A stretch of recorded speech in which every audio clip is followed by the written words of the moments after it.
Hi friends, మనం ఈరోజు జీవామృతం వదులుతాం మనం పొలంకి. ఒకసారి చూడండి జీవామృతం రెడీ అయిన తర్వాత ఎలా ఉంటుంది, అది పైన ఎలా పేరుకుంటుందో చూడండి. ఇలా పేరుకుంటుంది, మొత్తం ఇలా చిన్న చిన్న బుడగలు వచ్చి ఇలా పేరుకుంటుంది. ఇలా పేరుకున్న తర్వాతనే అది జీవామృతం రెడీ అయినట్టు. ఇది మనం ఇప్పటికి తయారు చేసి అటు ఇటు 5 రోజులు అయింది. ఈరోజు 5 రోజులు అయింది, పర్ఫెక్ట్గా తయారైంది.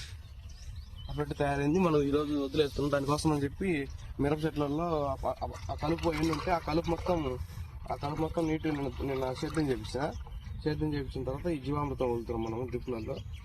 మీకు చూపిద్దాము జీవామృతం ఎలా తయారు చేసినామంటే, మామూలుగా అయితే మనము 10 కిలోల ఆవుపేడ వేసినాము, 10 లీటర్లు గోపంచకం వేసినాము, 1 కేజీ వేసిన శనగపిండి, బెల్లం మటుకు 2 కిలోల బెల్లం వేసిన, మట్టి మనకి పుట్టమట్టి దొరకకపోతే మా గట్టి మట్టి వేసిన, ఒక గుప్పెడు వేసిన గట్టి మట్టి.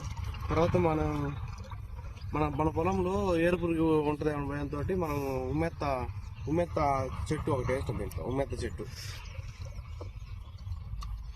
జిల్లడాకులు 2 వేసిన వేసి ఇప్పటికి అటు ఇటు 5 రోజులు అయింది. కానీ జనాలందరూ ఏమంటారంటే ఉమ్మెత్త ఆకులు వేసినావు కదన్నా మొత్తం జీవామృతం రెడీ కాదని చెప్పారు. కానీ వాస్తవానికి జీవామృతం రెడీ అయింది. పైన నీట్గా వాళ్ళకంటే మన ఇంకా నీట్గా పైన పేరుకొని వచ్చింది. నీట్గా అట్లా పేరుకొని వస్తే జీవామృతం బాగా రెడీ అయినట్టు. ఈరోజు మనం ఈ డిప్లో వెళ్తాం. వస్తే మనం మిరపతోట ఎలా ఉందో ఒకసారి చూద్దాం పోయి. దాన్ని ఆడికి చూడండి, నిన్న మనం మొత్తం ఈ పైప్ అంతా లాభం పెట్టేస్తాం, దారి కట్ట ఉంది అని చెప్పి. గమ్ముకి ఎప్పుడు నీళ్ళు ఉంచాలని చెప్పాను కదా, ఇది ఈరోజు గమ్ముకి నీళ్ళు పెడుతున్నాం.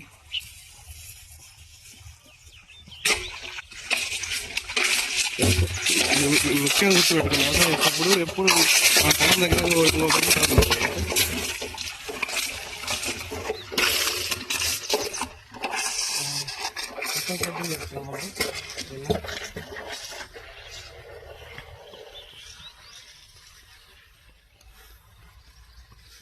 కలుపు మొత్తం ఇలా పెట్టినట్లేదు.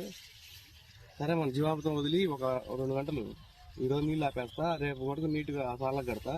రేపు తెచ్చిపోద్ది, దున్నిన తర్వాత కొంచెం పచ్చిగా ఉంటాయి కదా, అన్ని రేపు తెచ్చిపోతాయి. అందుకని ఈరోజు జస్ట్ జీవామృతం వదలడం కోసం నీళ్ళు వదులుతాను అంతే.